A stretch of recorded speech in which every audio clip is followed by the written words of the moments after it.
কবিরাজ জিনকে শায়েস্তা করার বিদ্যা। অনেক সময় দেখা যায় কবিরাজ জিন আইছে, আইসা দুষ্টামি করতেছে, কবিরাজকে ভয়ভীতি দেখাইতেছে এবং বিভিন্ন কিছু করতেছে। তোকে শায়েস্তা করার আমল,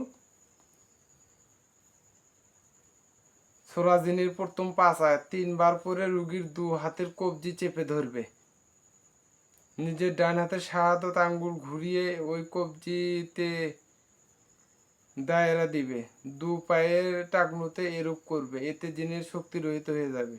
অতঃপর যেভাবে শাস্তি দিতে ইচ্ছা দিতে পারবেন।